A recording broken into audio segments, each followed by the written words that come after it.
더 이상 지겨워서 못 살겠어. 이제 알아서 각자 살아. 네가 행복하면 이런 것쯤이야 얼마든지 사줄 수 있지.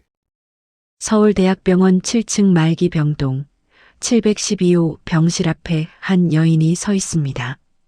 정령이 63. 문틈 사이로 산소호흡기의 쉬익, 쉬익 소리가 새어나오고 그 소리 사이사이로 가늘게 떨리는 남자의 목소리가 들려옵니다. 영희의 오른손이 차가운 금속 문고리를 잡았다가 놓습니다. 다시 잡았다가 또 놓습니다. 세 번째 손을 뻗었을 때 복도를 지나가던 젊은 간호사가 그녀를 힐끗 쳐다봅니다. 형광등 불빛 아래 영희의 손등 위로 30년의 세월이 새긴 주름살과 검버섯이 선명하게 드러나 보입니다. 그 손이 파르르 떨립니다. 병실 안에서 다시 한번요. 여보. 라는 목소리가 들려오고 영희는 천천히 문고리를 돌립니다. 이 남자는 2년 전 그녀를 버리고 다른 여자에게로 떠난 사람입니다. 그런데 지금 죽음의 문턱에서 그녀의 이름을 부르고 있습니다. 여러분이라면 이 문을 여시겠습니까? 구독과 좋아요로 응원해 주시고 댓글로 여러분의 생각을 들려주세요. 그럼 이제 이 이야기를 시작하겠습니다. 2년 전 가을, 강민수는 35년간 다니던 중견 건설회사에서 은퇴했습니다. 65, 이제 막 노년의 문턱을 넘은 나이였죠. 은퇴금으로 받은 돈은 생각보다 적었고 갈 곳 없는 발걸음은 자연스럽게 집으로만 향했습니다. 아침에 눈을 뜨면 거실 소파에 앉아 리모컨을 들고 저녁이 될 때까지 TV만 바라봤습니다. 뉴스, 드라마, 예능, 또 뉴스. 채널만 돌릴 뿐 눈에 들어오는 건 아무것도 없었습니다. 정령이는 부엌에서 설거지를 하다가 빨래를 널다가 청소를 하다가 소파에 앉아 있는 남편을 바라봤습니다. 30년을 함께 산 남편이었지만 요즘 들어 점점 낯설어 보였죠. 저녁 6시, 영희는 식탁에 된장찌개, 시금치나물, 김치, 계란말이를 차렸습니다. 민수는 무거운 몸을 일으켜 식탁 앞에 앉았습니다. 젓가락을 들어 반찬을 집으려다가 그대로 내려놓았습니다. 맨날 똑같은 반찬이네. 목소리에 힘이 없었습니다. 영희는 국그릇을 들다 말고 남편을 쳐다봤습니다. 그럼 먹고 싶은 거 말해봐. 해줄게. 민수는 코웃음을 쳤습니다. 말해봤자 또 똑같은 거 나올 거면서 영희의 손이 멈췄습니다. 민수는 일어나 방으로 들어가 버렸고 영희는 혼자 남은 식탁을 멍하니 바라봤습니다. 김이 모락모락 나던 된장찌개가 식어갔습니다. 다음 날 아침, 영희는 남편을 깨웠습니다. 여보, 오늘 병원 가는 날이야. 같이 가자. 민수는 이불을 뒤집어 썼습니다. 나는 안 아프다니까. 혼자 가. 정기검진인데 같이 가면 안 돼? 귀찮아. 민수는 일어나 옷을 입고 현관으로 나갔습니다. 동네 당구장으로 향하는 발걸음이었죠. 당구장 안은 담배 연기로 자욱했습니다. 민수와 비슷한 나이의 남자들 5-6명이 당구대를 둘러싸고 서 있었습니다. 민수는 큐대를 잡고 공을 쳤습니다. 탁 소리와 함께 공이 구멍으로 빨려 들어갔습니다. 민수 형님, 요즘 매일 나오시네요? 옆에 서 있던 김철호가 말을 걸었습니다. 집에 있으면 답답해 죽겠어. 할 일도 없고 우리 나이에 뭐 할 게 있나? 그냥 이렇게 하루하루 보내는 거지. 민수는 고개를 끄덕이며 다시 공을 쳤습니다. 그렇게 오후 5시까지 당구장에 있다가 집으로 돌아왔습니다. 저녁 식탁, 또 된장찌개, 또 나물 반찬. 민수는 밥만 몇 숟가락 떠먹고 젓가락을 내려놓았습니다. 영희가 조심스럽게 입을 열었습니다. 딸 수진이가 주말에 온대. 민수는 TV를 보며 대답했습니다. 또 용돈 달라고 오겠지. 영희는 더 이상 아무 말도 하지 않았습니다. 그저 설거지를 하러 부엌으로 들어갔을 뿐이죠. 일주일 후 민수는 아파트 경로당에 들렀습니다. 평소에는 가지 않던 곳이었지만 당구장 친구가 거기 커피 공짜야라고 해서 따라갔습니다. 경로당 안에는 할머니들이 옹기종기 모여 화투를 치고 있었고 구석에서는 몇몇 할아버지들이 장기를 두고 있었습니다. 민수가 커피를 타러 가는데 젊은 여자 한 명이 눈에 들어왔습니다. 어머, 사장님 여기는 어쩐 일이세요? 박지연 52. 아파트 단지 내 부동산 중개소에서 일하는 여자였습니다. 민수는 어색하게 웃었습니다. 아, 커피 좀 마시려고. 지연은 민수 옆에 다가와 앉았습니다. 사장님은 정말 젊어 보이세요. 민수의 입가에 미소가 번졌습니다. 오랜만에 듣는 칭찬이었습니다. 요즘 혼자 사시는 어르신들 많던데 외롭지 않으세요? 외롭긴. 뭐, 그냥 사는 거지. 가족이랑 같이 사시잖아요. 부러워요. 민수는 처음으로 누군가와 대화가 통한다는 느낌을 받았습니다. 그날 이후 민수는 매일 경로당에 들렀습니다. 지연의 부동산 중개소에도 들러 커피를 마셨죠. 영희에게는 친구들이랑 당구 친다고 거짓말했습니다. 석 달이 흘렀습니다. 어느 날 저녁 민수는 집에 들어오자마자 안방으로 들어가 큰 여행 가방을 꺼냈습니다. 옷가지를 마구 집어넣기 시작했죠. 부엌에서 설거지하던 영희가 놀라 방으로 뛰어왔습니다. 갑자기 왜 이래? 어디가? 민수는 대답하지 않고 계속 짐을 쌌습니다. 영희의 목소리가 떨렸습니다. 여보, 나한테 말 좀 해봐. 무슨 일이야? 민수가 드디어 입을 열었습니다. 민수는 옷장 문을 열어젖히며 와이셔츠와 바지를 가방에 던져 넣었습니다. 양말, 속옷, 면도기까지 마치 도망치듯 서두르는 손놀림이었죠. 영희는 남편의 팔을 붙잡았습니다. 여보, 대체 무슨 일이야?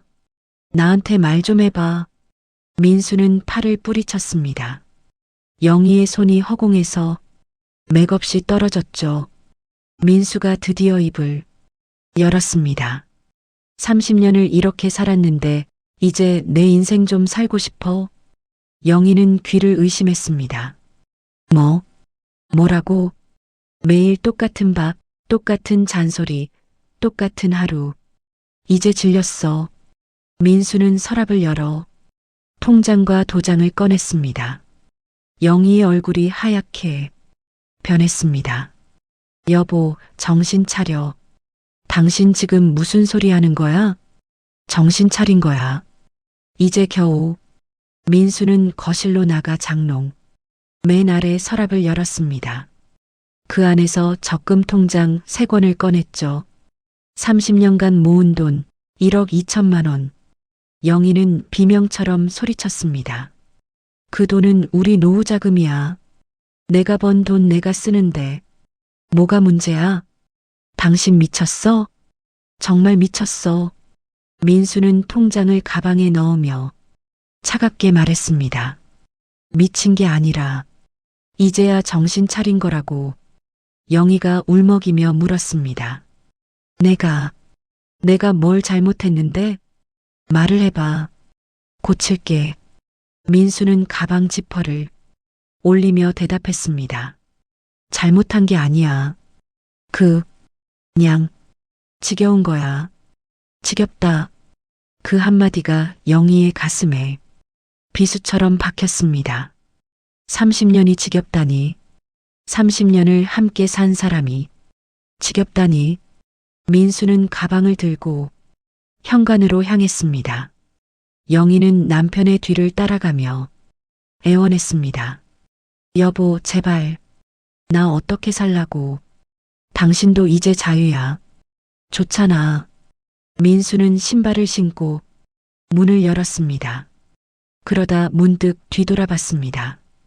이혼은 나중에 하자. 지금은 귀찮아. 쿵. 현관문이 닫혔습니다. 영희는 그 자리에 주저앉았습니다. 바닥이 차갑게 느껴졌죠. 이게 꿈이겠지. 하지만 아무리 기다려도 깨어나지 않는 악몽이었습니다. 민수는 엘리베이터를 타고 1층으로 내려갔습니다. 아파트 단지 입구에서 택시를 잡았죠. 택시 뒷좌석에 앉아 휴대폰을 꺼냈습니다. 지연에게 문자를 보냈습니다. 나 지금 가는 중이야. 답장이 금방 왔습니다. 오빠 기다릴게요. 심이 와요. 민수는 휴대폰을 주머니에 넣고 창밖을 바라봤습니다. 택시가 아파트 단지를 벗어났습니다. 뒤돌아보지 않았습니다. 7층 집안. 영희는 바닥에 주저앉은 채 1시간 동안 울었습니다. 눈물이 마르고 나서야 겨우 정신을 차렸죠. 떨리는 손으로 휴대폰을 꺼내 딸 수진에게 전화를 걸었습니다. 뚜뚜뚜 한참을 기다린 끝에 수진이 전화를 받았습니다. 엄마, 지금 애들 재우는 중이야. 무슨 일이야? 수진아, 엄마가 목이 메어 말이 나오지 않았습니다. 엄마, 나중에 얘기해. 애들 깨. 뚝. 전화가 끊어졌습니다. 영희는 침대로 기어가듯 들어갔습니다. 30년간 함께 잔 침대. 이제 혼자 누워야 하는 침대. 천장을 올려다봤습니다. 벽에는 결혼 사진이 걸려 있었습니다. 27의 영희와 29이 민수가 활짝 웃고 있었죠. 우리 언제부터 이렇게 된 걸까? 답은 없었습니다. 그저 형광등 불빛만 차갑게 빛날 뿐이었습니다. 일주일 후 딸 수진이 집을 찾아왔습니다. 65평 아파트에 사는 수진은 BMW를 몰고 왔죠. 영희는 머리를 감지도 못한 채 부스스한 모습으로 문을 열었습니다. 수진은 거실을 둘러보며 인상을 찌푸렸습니다. 엄마, 집이 왜 이래? 청소도 안 하고. 영희는 소파에 앉으며 힘 없이 대답했습니다. 엄마가 지금 청소할 기운이 어디 있니? 수진은 가방에서 봉투 하나를 꺼내 탁자 위에 놓았습니다. 이거 엄마 먹으라고 사온 거야. 인삼이랑 홍삼. 수진아, 엄마 있잖아. 나도 이제 엄마 입장에서 생각해 봤는데. 영희는 딸을 바라봤습니다. 수진이 입을 열었습니다. 엄마도 이제 자유로워진 거 아니야? 30년 묶여 살다가. 뭐라고? 아빠가 아빠 인생 사는 거잖아. 엄마도 엄마 인생 살면 되지. 영희는 믿을 수 없다는 표정으로 딸을 쳐다봤습니다. 내 아빠가 집 나간 게 좋은 일이라고? 좋은 일까진 아니지만 나쁜 일만도 아니잖아. 요즘 황혼이혼 많아. 엄마도 이제 편하게 살아. 수지는 시계를 쳐다봤습니다. 엄마, 나 애들 학원 데려다 줘야 해서 먼저 갈게. 1시간. 딸이 머문 시간은 딱 1시간이었습니다. 문이 닫히고 영희는 다시 혼자가 되었습니다. 나도 편하게 살라고. 웃음이 나왔습니다. 쓰디쓴 웃음이었죠. 그날 저녁 영희는 생애 처음으로 혼자 밥상을 차렸습니다. 냉장고를 열었지만 식재료가 별로 없었습니다. 3일 전 끓여둔 된장찌개와 김치 몇 조각, 밥을 한 공기 퍼서 식탁에 앉았습니다. 숟가락을 들었지만 입맛이 없었습니다. 국을 몇 숟가락 떠먹고 나머지는 그대로 싱크대에 버렸습니다. 2주일이 흘렀습니다. 영희는 아파트 게시판 앞을 지나가다가 한 장의 전단지를 발견했습니다. 식당 설거지, 아르바이트 구함, 경력 무관, 하루 4시간, 시급 1만 원. 영희는 전단지를 한참 바라봤습니다. 살면서 한 번도 일을 해본 적이 없었습니다. 결혼하고 나서 30년 오직 집안일만 했죠. 내가 할 수 있을까? 하지만 집에 혼자 있으면 미칠 것 같았습니다. 떨리는 손으로 휴대폰을 꺼내 전화를 걸었습니다. 다음 날 오전 10시, 영희는 동네 한 식당, 행복한 밥상 앞에 섰습니다. 문을 열고 들어가자 50대 중반쯤 되어 보이는 여자가 반갑게 맞아주었습니다. 어제 전화하신 분이시죠? 어서 오세요. 네. 제가 일을 한 번도 해본 적이 없어서요. 주인 김영숙은 환하게 웃었습니다. 언니 괜찮아요. 경력 같은 거 필요 없어요. 우리 같은 나이끼리 도와가며 일하면 되죠. 제가 잘할 수 있을까요? 설거지만 하면 돼요. 어렵지 않아요. 한번 해볼래요? 영희는 고개를 끄덕였습니다. 그날부터 영희는 오후 2시부터 6시까지 식당에서 일하기 시작했습니다. 설거지가 생각보다 힘들었습니다. 뜨거운 물에 손이 빨개지고 허리를 숙이고 서 있으니 등이 아팠습니다. 첫날 집에 돌아와 손을 보니 피부가 트고 있었죠. 하지만 집에 혼자 있는 것보다는 나았습니다. 한편 강민수는 박지연의 25평 아파트에 짐을 풀었습니다. 전세 2억짜리 깔끔한 집이었습니다. 지연은 민수를 위해 옷장 절반을 비워주었죠. 오빠, 여기가 이제 우리 집이에요. 민수는 처음으로 자유를 느꼈습니다. 간섭하는 사람도 잔소리하는 사람도 없었죠. 저녁이 되자 지연이 물었습니다. 오빠, 오늘 뭐 먹고 싶어요? 스테이크? 좋아요. 강남에 맛있는 데 있어요. 민수와 지연은 강남의 고급 레스토랑에 갔습니다. 1인당 15만 원짜리 코스 요리, 영희와 살 때는 꿈도 꾸지 못했던 외식이었습니다. 다음 주에는 백화점에 갔습니다. 지연이 명품 가방 코너에서 발걸음을 멈췄죠. 오빠, 이거 예쁘지 않아요? 380만 원짜리 가방이었습니다. 민수는 망설이지 않고 카드를 꺼냈습니다. 사줄게. 오빠, 정말? 지연은 민수의 팔에 매달렸습니다. 석 달 후, 민수와 지연은 제주도로 3박 4일 여행을 떠났습니다. 오션뷰 호텔, 렌터카, 고급 식당, 하루에 100만 원씩 쓰는 여행이었죠. 민수는 행복했습니다. 오빠가 있으니까 내가 사는 맛이 나요. 우리 이렇게 계속 행복하게 살아요.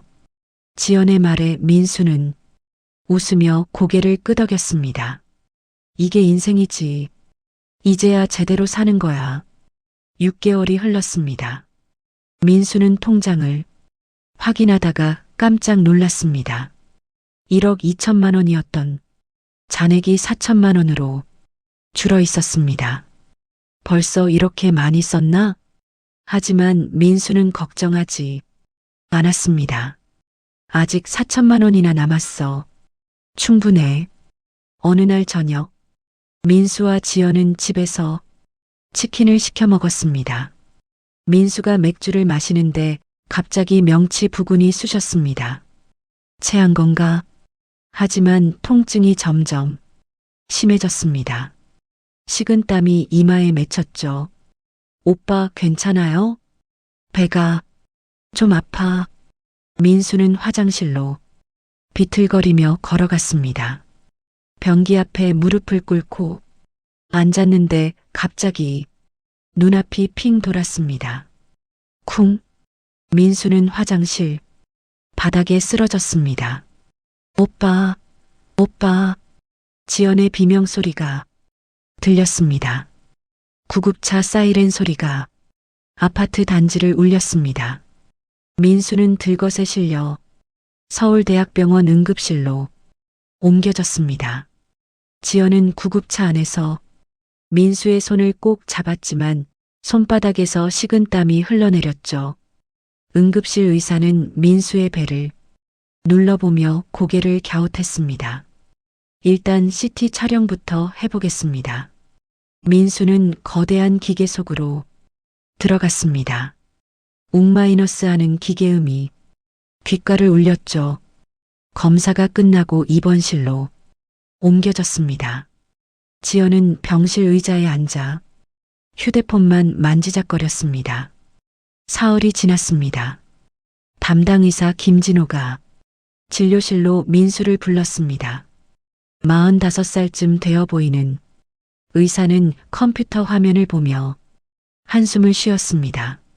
민수와 지연이 의자에 앉자 의사는 조심스럽게 입을 열었습니다. 검사 결과가 나왔는데요. 의사는 잠시 말을 멈췄습니다. 췌장암입니다. 사기고요. 민수의 머릿속이 하얘졌습니다. 옆에 앉은 지연의 얼굴이 새하얗게 변했죠. 암이 라고요? 네. 이미 간과 림프절로 전이된 상태입니다. 그럼 수술하면 되는 거 아닌가요? 의사는 고개를 저었습니다. 수술은 불가능합니다. 너무 많이 퍼진 상태라서요. 그럼 어떻게 하죠? 항암 치료를 시작해야 합니다. 그래도 예후가 6개월에서 1년 정도. 의사의 목소리가 점점 작아졌습니다. 민수는 멍한 표정으로 의자에 앉아 있었습니다. 입이 떨어지지 않았죠. 지연은 두 손으로 입을 막았습니다. 진료실을 나와 복도를 걸어갈 때 민수의 다리가 휘청거렸습니다. 지연이 부축했지만 민수는 그 손을 뿌리쳤습니다. 혼자 갈 수 있어. 병실로 돌아온 민수는 침대에 누웠습니다. 천장에 형광등이 눈부시게 빛났죠. 내가 죽는다고 믿기지 않았습니다. 내가 왜? 나는 담배도 안 피우는데. 민수는 눈을 감았습니다. 하지만 어둠 속에서도 의사의 목소리가 들렸습니다. 6개월에서 1년. 지연은 병실 밖 복도로 나갔습니다. 창문 앞에 서서 휴대폰을 꺼냈죠. 친구에게 전화를 걸었습니다. 언니, 나 지금. 목소리가 떨렸습니다. 오빠가 말기암이래. 나 어떡해. 뭐? 말기? 응. 6개월에서 1년밖에 못 산대. 헐. 너 지금 어떻게 할 거야? 모르겠어. 나도. 지연은 전화를 끊고 창밖을 바라봤습니다. 저 멀리 서울 야경이 반짝이고 있었습니다. 다음 날 의사는 민수의 병실을 찾아왔습니다. 손에 서류 뭉치를 들고 있었죠. 항암 치료 계획을 설명드리겠습니다. 의사는 서류를 펼쳐 보였습니다. 총 6차에 걸쳐 진행됩니다. 1차 치료에 약 800만 원 정도 예상되고요. 민수가 물었습니다. 총 얼마쯤 드나요?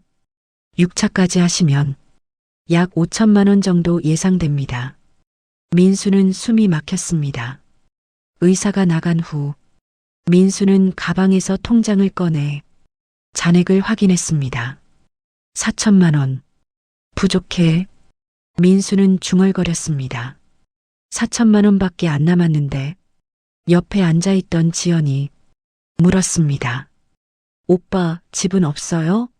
민수는 고개를 저었습니다. 집은 마누라.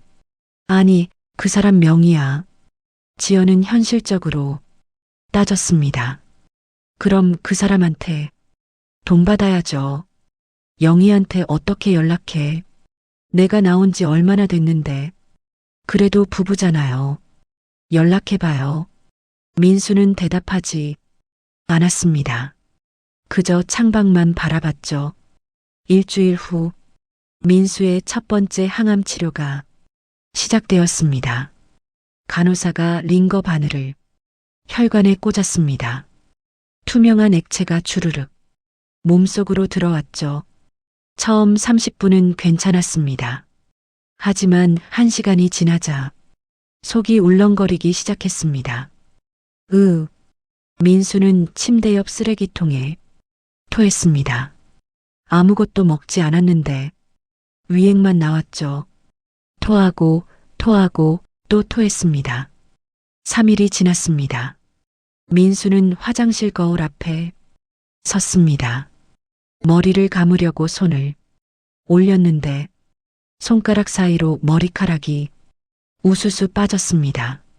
거울 속 자신의 모습이 낯설었습니다. 헬쑥하게 야윈 얼굴, 푹 꺼진 눈, 군데군데 벗겨진 머리, 민수의 눈에서 눈물이 흘러내렸습니다. 이게 내 모습이라고? 6개월 전만 해도 멀쩡했던 사람, 지연과 제주도 여행을 다녀왔던 사람, 백화점에서 명품 가방을 사주던 사람, 그 사람이 이제 거울 속에 없었습니다. 초라하고 비참한 환자만 남아 있었죠. 2차 항암 치료가 끝나고 일주일이 지났습니다. 민수는 병실 침대에 누워 천장만 바라봤습니다. 구토는 조금 나아졌지만 온몸이 쑤시고 아팠죠. 지연은 병실 의자에 앉아 휴대폰만 들여다봤습니다. 예전처럼 민수에게 말을 걸지 않았습니다. 예전처럼 웃지도 않았죠. 민수는 조심스럽게 입을 열었습니다. 지연아, 미안해. 조금만 참아줘. 지연은 휴대폰에서 눈을 떼지 않고 대답했습니다. 오빠, 나도 생활이 있잖아요. 알아. 나도 알아. 중개소 일도 한 달째 쉬고 있고 월급도 안 나와요. 민수는 지연의 손을 잡으려 했습니다. 하지만 지연은 손을 빼며 일어섰죠. 나 좀 바람 쐬고 올게요. 지연은 병실 밖으로 나갔습니다. 민수는 홀로 남았습니다. 조금만 버텨주면 되는데. 그날 저녁 민수는 통장을 꺼내 잔액을 확인했습니다. 4천만 원이었던 돈이 2천만 원으로 줄어 있었습니다. 1차, 2차 항암 치료비로 나간 돈이었죠. 일주일 후면 3차 치료를 받아야 했습니다. 또 800만 원이 필요했습니다. 남은 돈으로 3번은 더 할 수 있어. 민수는 통장을 가방에 넣었습니다. 다음 날 오후 민수는 진통제를 먹고 깊은 잠에 빠졌습니다. 병실 안은 조용했습니다. 지연은 민수가 자는 것을 확인하고 슬그머니 가방 쪽으로 다가갔습니다. 지퍼를 천천히 열었죠. 찌익 마이너스 소리가 났지만 민수는 깨지 않았습니다. 지연은 가방 속에서 통장과 도장을 꺼냈습니다. 휴대폰으로 통장 사진을 찍었습니다. 도장도 찍었죠. 그리고 다시 가방 속에 조심스럽게 넣었습니다. 미안해요, 오빠. 나도 살아야 해. 지연은 병실을 나갔습니다. 그날 이후로 지연은 병원에 나타나지 않았습니다. 일주일이 지났습니다. 민수는 3차 항암 치료를 받으러 간호사실로 갔습니다. 간호사가 컴퓨터를 확인하더니 고개를 갸웃했습니다. 환자분, 아직 치료비가 입금되지 않았는데요? 뭐라고요? 제가 통장에 돈 있는데요. 원무과에서 확인해 보세요.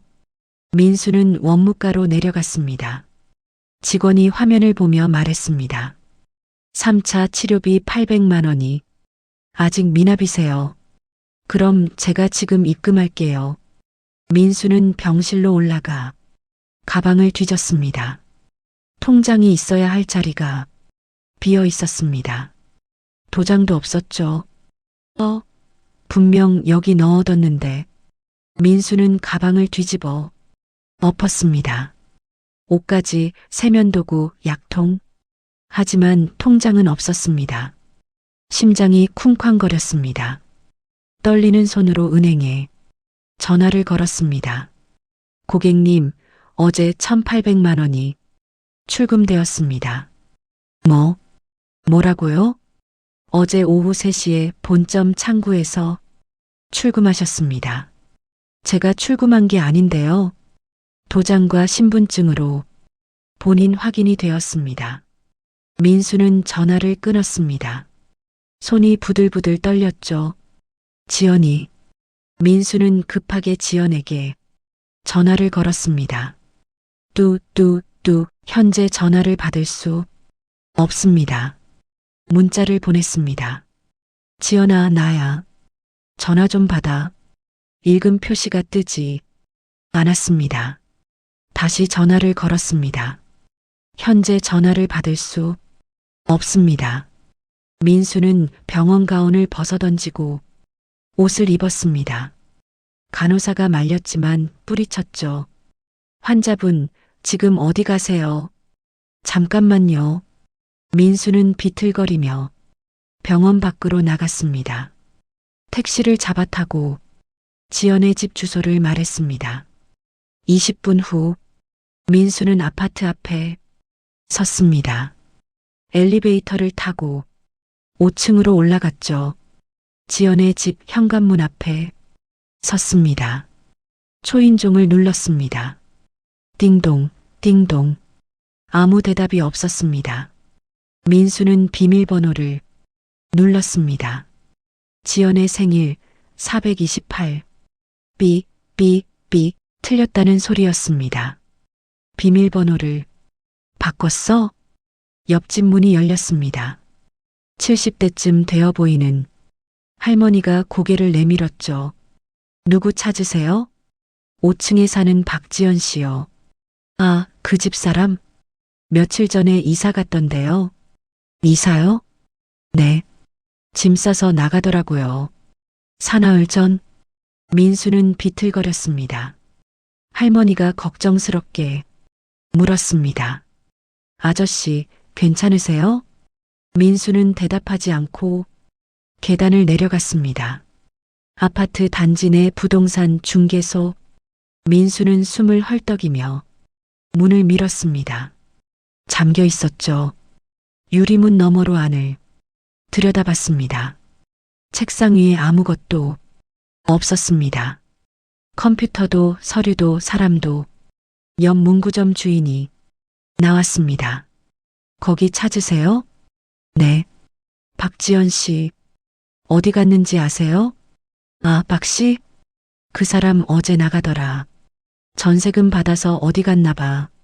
민수는 그 자리에 주저앉을 뻔했습니다. 문구점 주인이 부축했죠. 아저씨, 색이 안 좋은데 병원 가보세요. 민수는 다시 택시를 타고 병원으로 돌아왔습니다. 병실 침대에 주저앉았습니다. 온몸에 힘이 빠졌습니다. 내가 뭘 한 거지? 웃음이 나왔습니다. 허탈한 웃음. 그러다 울음으로 바뀌었습니다.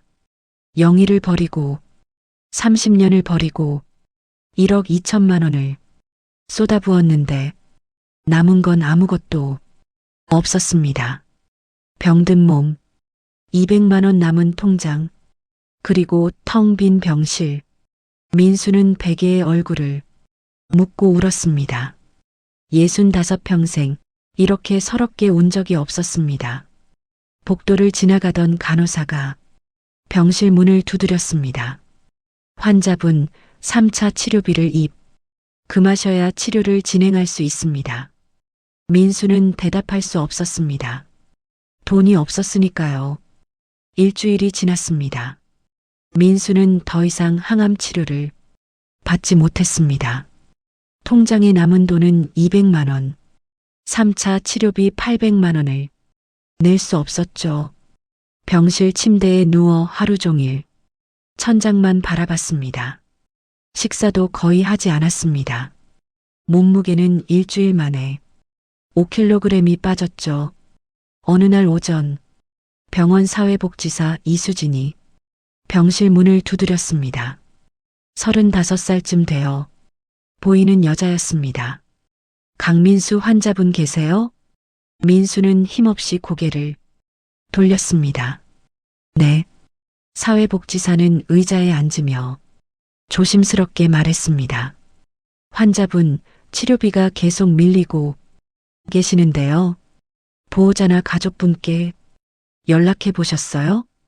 가족이 민수는 입을 다물었습니다. 혼자 계시기 힘드실 텐데 연락해 보시는 게 좋을 것 같아요. 사회복지사가 나간 후 민수는 침대 옆 탁자 위에 놓인 휴대폰을 바라봤습니다. 한참을 망설이다가 휴대폰을 집어들었죠. 연락처를 열었습니다. 딸 수진의 이름이 보였습니다. 수진이라도 도와주려나 떨리는 손가락으로 통화 버튼을 눌렀습니다. 뚜뚜뚜 긴 신호음이 이어졌습니다. 네, 아빠. 차가운 목소리였습니다. 수진아. 아빠가 목이 메었습니다.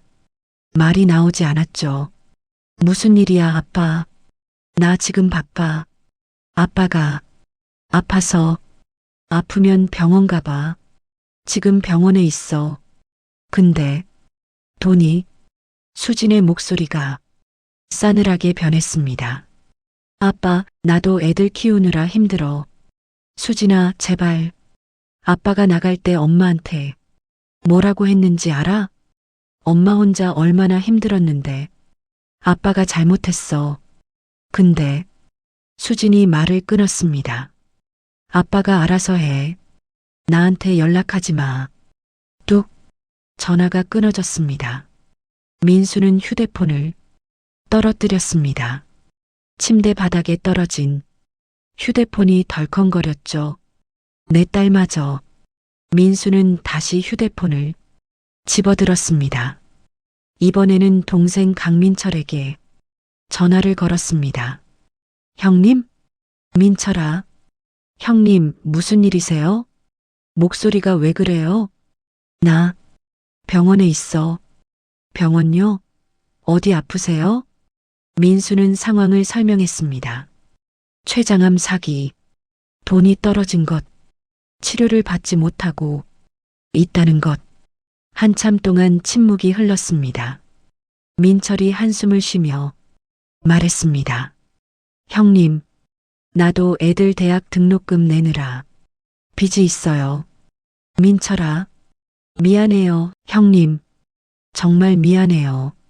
그래, 알았어.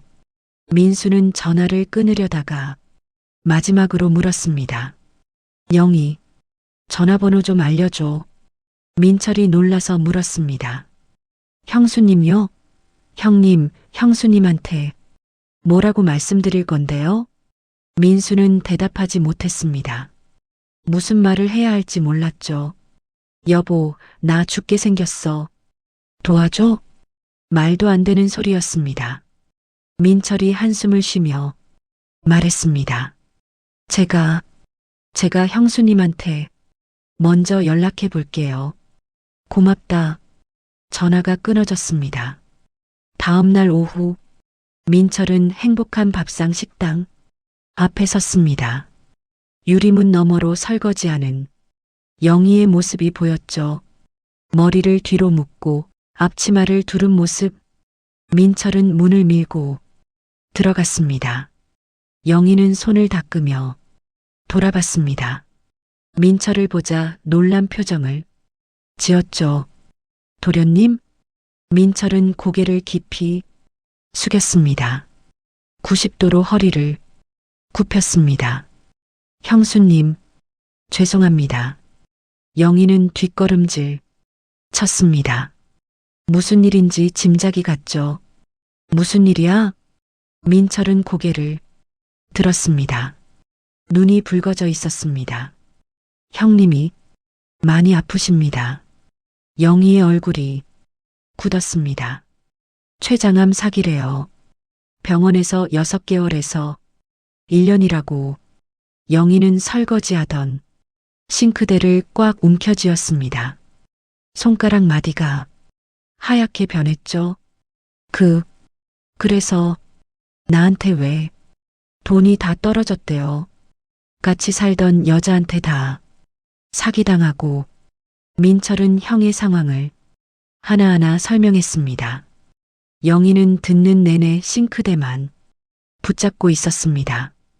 항암 치료를 받아야 하는데 돈이 없어서 못 받고 있어요. 형님이 형수님밖에 없대요. 영희는 웃었습니다. 쓰디쓴 웃음이었죠. 나밖에 없다고? 날 버리고 간 주제에?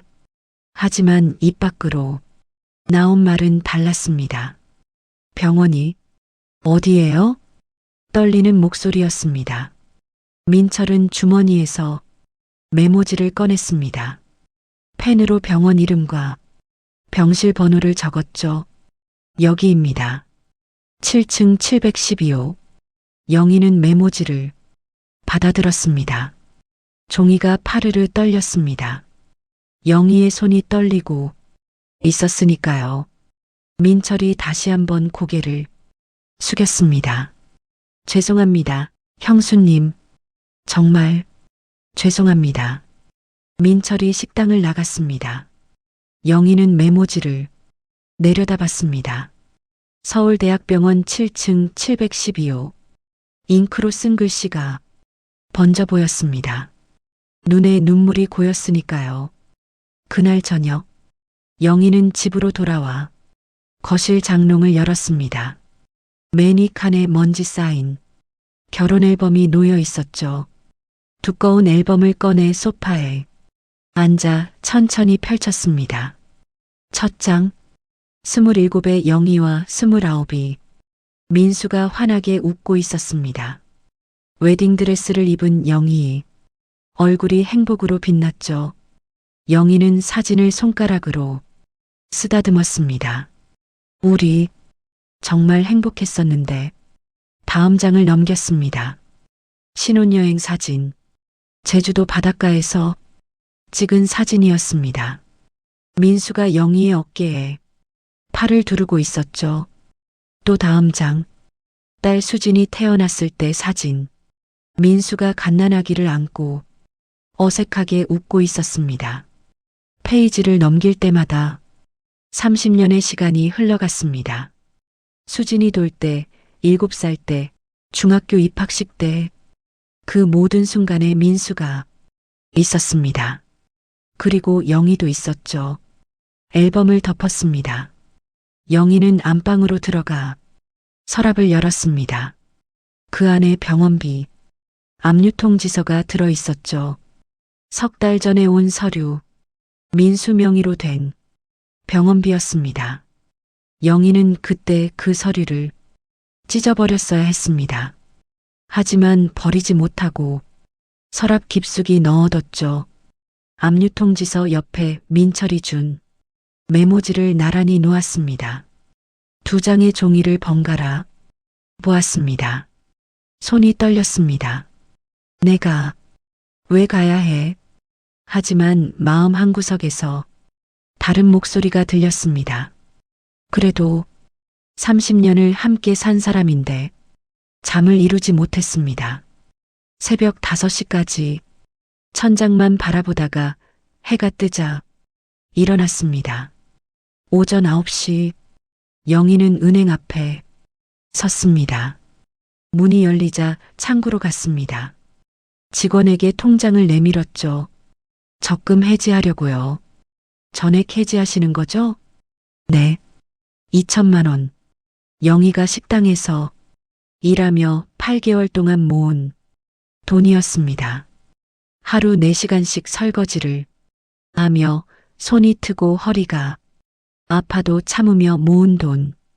그 돈이 통장에서 빠져나갔습니다.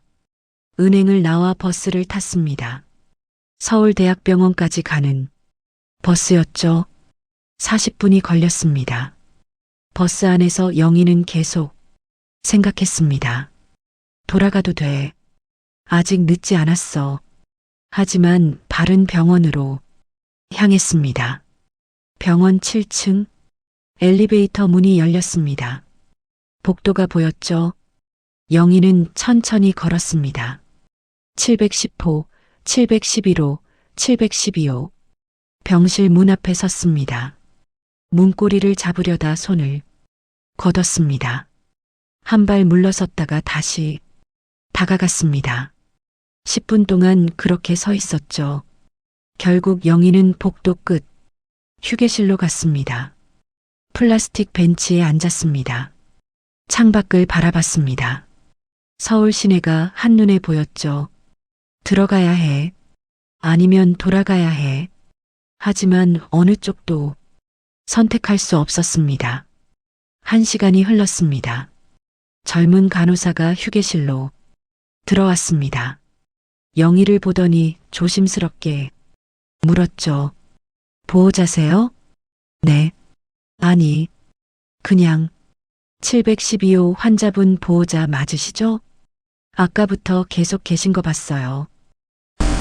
환자분이 많이 힘들어 하시는데 들어가 보세요. 영희는 고개만 끄덕였습니다. 일어서지 못했죠. 간호사가 나가고 다시 혼자가 되었습니다. 30분이 더 지났습니다. 영희는 일어섰습니다. 더 이상 미룰 수 없었습니다. 복도를 걸어 712호 앞에 섰습니다. 이번에는 문고리를 잡았습니다. 차가운 금속이 손바닥에 닿았죠. 천천히 문을 열었습니다. 삑 문이 열리는 소리가 났습니다. 병실 안 침대에 누운 사람이 보였습니다. 앙상하게 마른 몸, 군데군데 벗겨진 머리, 푹 꺼진 눈. 저 사람이 민수? 몇 년 전만 해도 건강했던 남자, 집을 나갈 때는 멀쩡했던 남자, 그 사람의 모습이 아니었습니다.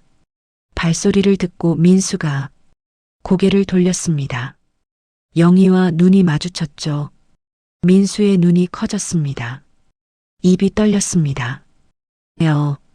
여보. 그 순간 민수의 눈에서 눈물이 주르르 흘러내렸습니다. 한 줄기, 두 줄기 멈추지 않고 흘러내렸죠. 턱을 타고 목을 타고 병원 가운을 적셨습니다. 미안해. 정말 미안해. 목이 메어 말이 끊어졌습니다. 민수는 흐느끼기 시작했습니다. 65평생 남 앞에서 운 적 없던 사람, 자존심이 세서 가족 앞에서도 눈물 보인 적 없던 사람, 그 사람이 아이처럼 울고 있었습니다. 내가 미쳤었어. 30년을 함께한 당신을. 눈물이 쏟아졌습니다. 베개가 젖어들었죠. 영희는 문 앞에 서서 그 모습을 바라봤습니다. 가슴이 무너지는 것 같았습니다. 저 사람 정말 후회하고 있구나. 천천히 침대 쪽으로 걸어갔습니다. 침대 옆 의자에 조용히 앉았습니다. 작게 말했습니다. 울지 마. 보기 안 좋아. 하지만 민수는 더욱 크게 흐느꼈습니다. 영희의 손을 잡으려 했지만 영희는 손을 무릎 위에 가지런히 놓았습니다. 잡히지 않았죠. 민수는 계속 울었습니다. 병실 안에 흐느끼는 소리만 가득했습니다. 그날부터 영희는 매일 아침 8시에 병원에 나왔습니다. 식당 일은 오후 2시부터 6시까지만 했죠. 주인 김영숙은 언니 괜찮아. 천천히 와도 되라며 배려해 주었습니다. 영희는 해지한 2천만 원을 병원 원무과에 입금했습니다. 민수의 3차 항암 치료가 시작되었죠. 일주일 후 영희는 병실에서 민수를 돌봤습니다. 구토하는 민수의 등을 쓸어주고 물수건으로 이마를 닦아주었습니다.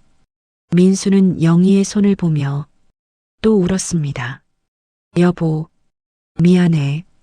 내가 말하지 마. 기운 빠져. 하지만 민수는 매일 같은 말을 반복했습니다. 당신 손이 이렇게 거칠어졌는데 난 몰랐어. 영희의 손은 설거지를 하며 트고 갈라진 손이었습니다. 민수는 그 손을 보며 눈물을 흘렸죠. 그 여자 집에서 호강할 때 당신은 설거지하면서 손이 트고 있었을 텐데 영희는 손을 빼며 조용히 말했습니다. 이제 그런 얘기 하지 마. 4차 항암 치료. 민수의 몸은 더욱 약해졌습니다. 혼자서는 화장실도 가지 못했죠. 영희는 묵묵히 민수를 부축해 화장실까지 데려갔습니다. 민수가 볼일을 보는 동안 문 밖에서 기다렸습니다. 다시 부축해 침대까지 데려왔죠. 민수는 영희에게 기대며 울었습니다. 내가 얼마나 한심한 인간인지 이제야 알았어. 그만 울어. 힘 빼지게. 하지만 민수의 눈물은 멈추지 않았습니다. 5차 항암 치료가 끝났습니다. 민수의 몸무게는 70kg에서 50kg으로 줄었습니다. 피부는 누렇게 변했고 눈은 깊이 꺼졌죠. 담당 의사 김진호가 영희를 따로 불렀습니다. 보호자분, 솔직히 말씀드리면 더 이상 치료 효과가 없습니다. 영희의 손이 떨렸습니다. 6차 치료를 해도 생존 기간을 늘리기 어렵습니다. 이제는 편안하게 보내드리는 게 좋겠습니다. 영희는 고개를 끄덕였습니다. 눈물이 나올 것 같았지만 참았죠. 병실로 돌아왔습니다. 민수는 잠들어 있었습니다. 가쁜 숨소리가 들렸죠. 영희는 의자에 앉아 민수를 바라봤습니다. 이제 얼마 남지 않았구나. 저녁이 되었습니다. 민수가 눈을 떴습니다. 영희가 물 한 컵을 떠다 주었죠. 민수는 겨우 몇 모금 마셨습니다. 여보, 왜?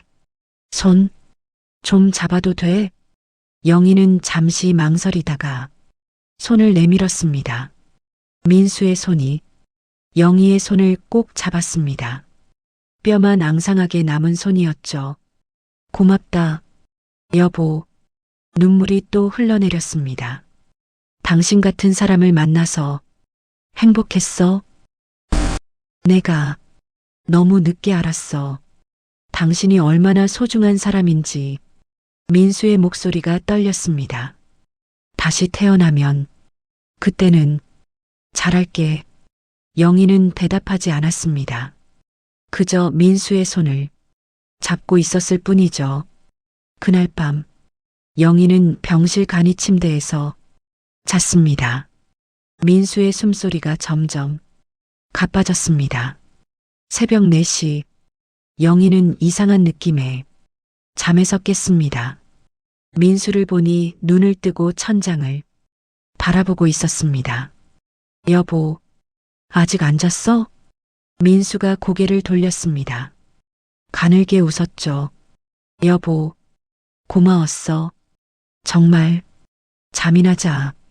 사랑했어. 30년 내내. 진짜로. 민수의 목소리가 점점 작아졌습니다. 손에서 힘이 빠져갔죠. 새벽 5시 13분. 민수의 손이 영희의 손에서 풀려 떨어졌습니다. 산소호흡기의 소리가 멈췄습니다. 영희는 민수의 눈을 조용히 감겨주었습니다. 떨리는 손으로 병실 밖으로 나가 간호사를 불렀습니다. 환자가 방금 그 말만 하고 더 이상 말이 나오지 않았습니다. 사흘 후 장례식장. 조문객들이 몇 명 왔습니다. 민수의 동생 민철과 그 가족. 회사 동료 몇 명, 영희의 식당 주인 김영숙, 딸 수진도 왔습니다. 검은 상복을 입고 왔지만 눈물은 흘리지 않았죠. 영희도 눈물을 흘리지 않았습니다. 2년 전, 그때 이미 충분히 울었으니까 3일장을 치렀습니다. 마지막 날 밤, 영희는 빈소에 혼자 앉아 민수의 영정사진을 바라봤습니다. 사진 속 민수는 웃고 있었습니다. 10년 전 회사 워크숍에서 찍은 사진이었죠. 이제 정말 끝이구나. 영희는 일어나 집으로 돌아갔습니다. 집에 도착해 현관문을 열었습니다. 조용한 집, 텅 빈 집, 거실 창문으로 다가가 창문을 활짝 열었습니다. 시원한 바람이 얼굴을 스쳤죠. 영희는 깊게 숨을 들이마셨습니다. 그리고 천천히 내쉬었습니다. 가슴이 조금 가벼워진 것 같았습니다. 무거운 짐을 내려놓은 것 같았죠. 30년, 배신, 용서, 그리고 이별, 모든 것이 끝났습니다. 영희는 창밖을 바라보며 생각했습니다. 이제 내 인생을 살아야지. 진정한 사랑은 좋을 때만 함께하는 것이 아닙니다. 가장 힘들 때, 가장 초라할 때, 그 때도 곁을 지켜주는 것이죠. 영희는 배신당했지만 끝까지 사람의 도리를 지켰습니다. 그것이 바로 진정한 사랑이었습니다. 여러분이라면 영희처럼 하셨을까요? 댓글로 여러분의 생각을 들려주세요. 구독과 좋아요로 응원해주시면 더 좋은 이야기로 찾아뵙겠습니다. 감사합니다.